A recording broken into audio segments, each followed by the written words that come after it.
Welcome to our podcast, where we explore fascinating stories and ideas from various fields. In this episode, we explore Mpox Clade 1b possibly spreading in UK. In the United Kingdom, a dozen cases of a highly dangerous and transmissible strain of Mpox have been reported.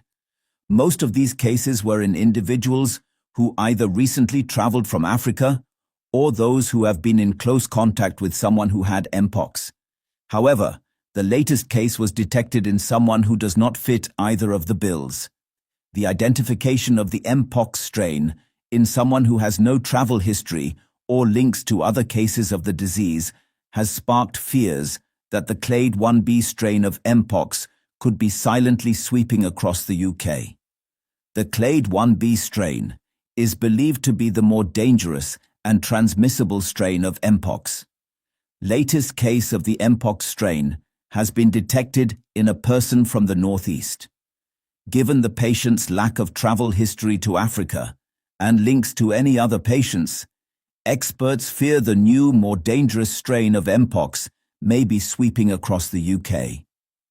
Speaking to The Telegraph, Dr. Krutika Kupali, Associate Professor in the Division of Infectious Diseases at the University of Texas Southwestern, said, "The detection of Clade 1b Mpox in the UK without any known travel history or reported links to prior confirmed cases is concerning because it suggests possible undetected community transmission. This means the virus may already be circulating locally, beyond the scope of current surveillance efforts.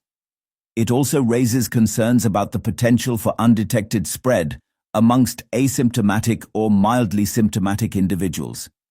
The UK Health Security Agency, as per Mirror, said that it was investigating where the latest patient may have caught the infection. Dr. Gillian Armstrong, UK Health Security Agency, Mpox Incident Director, said that the risk to the UK population from Mpox remains low. The majority of people who have presented with symptoms report close physical contact, including massages or sex prior to developing symptoms. Regardless of whether you have traveled or not, it is important to remain alert to the risks. Anyone who thinks they may have Mpox should contact the NHS 111 for advice on what to do. While Mpox infection is mild for many, it can be severe for some, and UKHSA is committed to preventing its spread within the UK, he added. Welcome back. You're watching Beyond World is One. I'm Shivan Channa. This is Newspoint. Let's start with the headlines.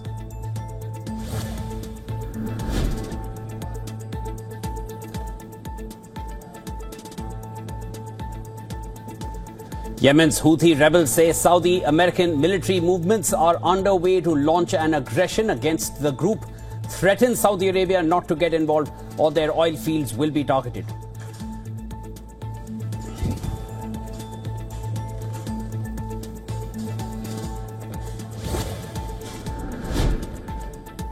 At least 3 people killed and 3 others injured in a shooting in US state of Virginia. No suspect has yet been arrested for the firing in the Spotsylvania County.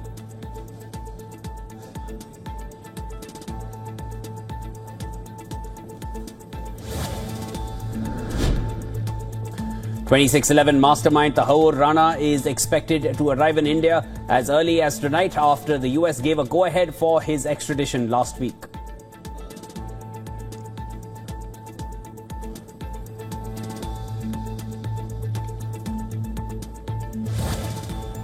I'm telling you, these countries are calling us up, kissing my.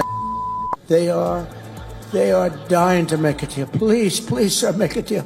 I'll do anything. I'll do anything, sir. Trump hints at negotiating tailored tariff deals with up to 70 countries, says countries are dying to make a deal after he imposed sweeping tariffs on them.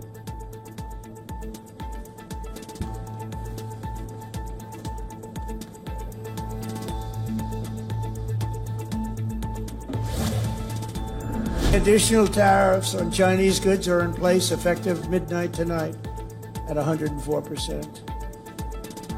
US President forges ahead with tariffs of 104% against Chinese goods after Beijing refuses to withdraw its retaliation as the world's biggest economies go head-to-head in a trade war.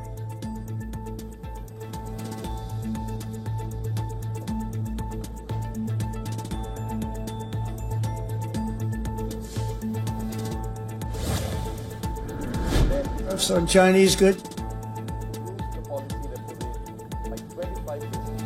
India's central bank cuts interest rates by 0.25%, lowers growth forecast from 6.7% to 6.5% for the current fiscal, expects inflation to stay within its target of 4%.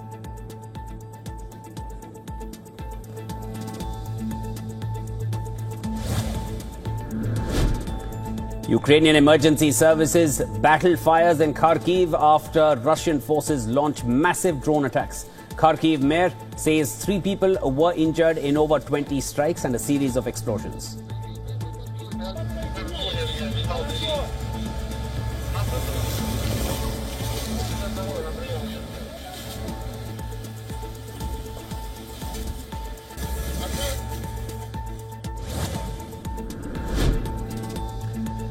A magnitude 5 earthquake hit northeastern Taiwan, causing buildings to shake in the capital Taipei. No immediate reports of damage or injuries.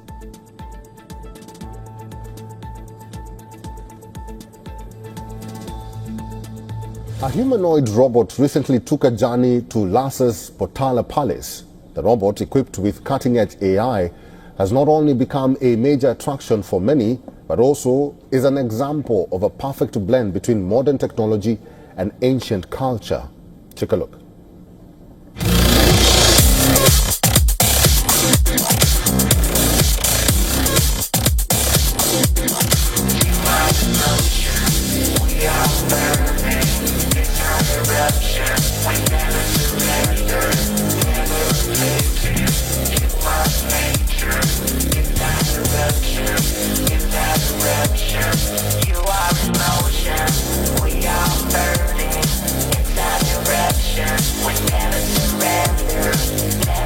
The largest American seller of eggs reported enormous profits as bird flu sent prices to record highs and now reveals it's cooperating with the U.S. Department of Justice investigation into price fixing. Cal-Maine Foods reported a net income of nearly $510 million Tuesday from December through February, a nearly 250% increase from the same time period a year before. The company attributes an 80% increase in the average price of eggs from last year for the rise in profits. The company's earnings rose as egg prices climbed to record highs in February and as farms were forced to slaughter roughly 30 million birds. The Bureau of Labor Statistics reports the price of a dozen grade A large eggs rose to its highest level in more than a decade. The CEO of Cal-Maine tells the Financial Times the company came out on the winning end by, quote, maximizing production through a period of high demand and recent acquisitions, which helped increase our production capacity in this challenging environment. The results come as an investigation by the DOJ announced last month is looking into whether Cal-Maine and other companies engaged in price fixing. Advocacy groups for independent farmers accuse the company and other large egg sellers of price gouging as egg prices reportedly fell from record highs of nearly $9 a dozen to just under $4 a dozen last week. Cal-Maine, however, notes it made significant progress toward the tail end of the U.S. egg shortage by increasing its amount of layer hens by 14% and investing in safety measures against avian flu. Cal-Maine has dropped prices amid the DOJ probe and says it's cooperating with the investigation. This is not the company's first run-in with legal trouble. In 2023, Cal-Maine and other egg producers were found guilty of price fixing in order to pay out more than $50 million. U.S. officials recently announced Americans should see falling prices for eggs as supply recovers and purchase limits are lifted. Controlling one of Australia's worst invasive species may involve genetically engineered cannibal toads. Cane toads originate from South and Central America, but have spread across much of northern Australia since their introduction in 1935 to control cane beetles destroying crops in the region. However, once cane toads arrived in the country, they instead became a nuisance themselves, outcompeting and poisoning native animals, as their numbers grew to over 200 million. These toads are causing severe population declines of local snakes, lizards, and marsupials, while contributing to Australia's $25 billion a year invasive species problem. To help solve this, researchers are genetically editing cane toad eggs to prevent the tadpoles from developing into breeding-able adults. Nicknamed Peter Pan toads because they never grow up, the animals will remain tadpoles for months before eventually dying off. Additionally, while cane toad tadpoles are already known to eat eggs from their own species, the genetically modified animals consume up to 3 times more eggs than normal tadpoles. The Peter Pan toads are also larger and much more aggressive tadpoles. Trait scientific trials found result in them eating and completely wiping out new cane toad hatchlings. Experts believe this behavior could reduce populations of the invasive species at their source, breeding grounds. But scaling up this potential solution to the problems posed by cane toads remains difficult. The gene editing process is labor-intensive, requiring thousands of eggs to be individually altered. And since the tadpoles never grow into adults, reproducing them is complicated as well.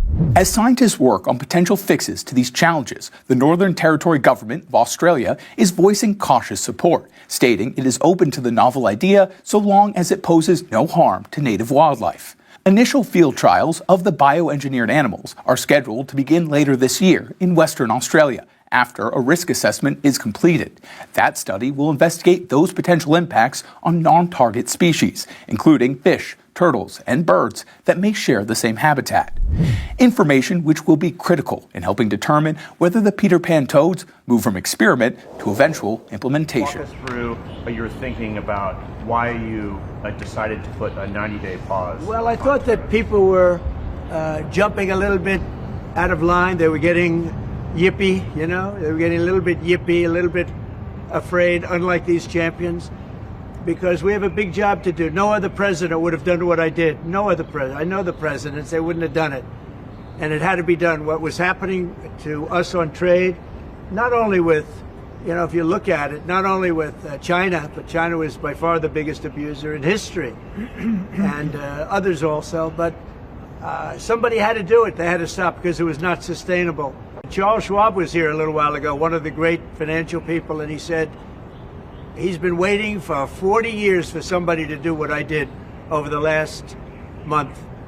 And if you didn't do it, you wouldn't have a country. It wouldn't be sustainable. So I'm honored to have done it. And, you know, look, nothing's over yet, but we have a tremendous amount of spirit from other countries, including China. China wants to make a deal. They just don't know how quite to go about it. You know, it's one of those things they don't know how quite. They're proud people. On Monday you said no pause, but today there is a pause. So how can people believe your word today? It's not a question of that. You have to have flexibility. I could say, here's a wall, and I'm going to go through that wall. I'm going to go through it no matter what, and keep going, and you can't go through the wall. Sometimes you have to be able to go under the wall, around the wall, or over the wall. So I consider, you know, I think in financial markets, because they change. Look how much it changed today. We went from, you know, pretty moderate today, but over the last few days it looked pretty glum, to, I guess they say it was the biggest day in financial history. That's a pretty big change. And I think the word would be flexible. You have to be flexible. And we saw the successful negotiating strategy that President Trump implemented a week ago today. It has brought more than 75 countries forward to negotiate. It took great courage for him to stay the course until this moment. And what we have ended up with here, as I told everyone a week ago, they're in this very spot, do not retaliate and you will be rewarded. So every country in the world who wants to come and negotiate, we are willing to hear you. We're going to go down to a 10% baseline tariff for them, and China will be raised to 125 due to their insistence on escalation. This is now a symbol of protest in Serbia, a humble bicycle. That's because a group of young Serbs is now cycling all the way from Serbia to Strasbourg, 1,200 kilometers. You see, in November last year, a concrete canopy of a railway station in Novi Sad, Serbia's second largest city, collapsed. tragically killing 16 people, and this incident sparked mass protests with people taking to the streets opposing what they believe is corruption and state capture. This bike ride, if you will, is another installment of these protests. The cyclists are now somewhere in Austria and they are hoping to reach Strasbourg on Tuesday next week.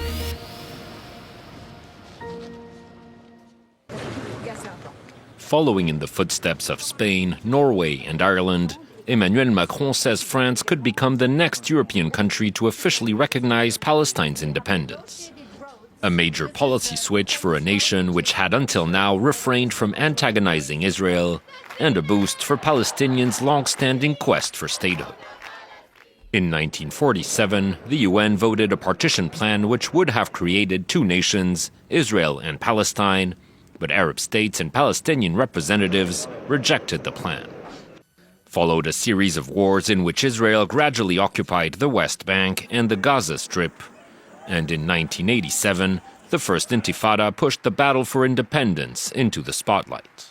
It will continue, wave after wave, till achieving real peace through establishing our independent Palestinian state. A year later, in 1988, 78 countries recognized Palestine's independence, and in the following decades, more and more countries began to follow suit. In 2011, UNESCO integrated Palestine as a member state, and in 2012, it was granted UN observer status. In 2024, Spain, Ireland, and Norway became the latest countries to recognize Palestine as a state, as Israel carried out a devastating bombing campaign on Gaza. As of today, some 147 countries officially recognize Palestinian statehood. Notable exceptions include the UK, Germany, and the US.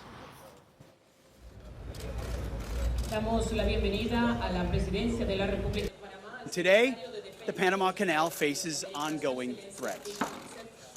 The United States of America will not allow communist China or any other country to threaten the canal's operation or integrity. To this end, the United States and Panama have done more in recent weeks to strengthen our defense and security cooperation than we have in decades. President Molino's decision to withdraw from the Belt and Road Initiative reflects his government's clear understanding of China and the threat it poses.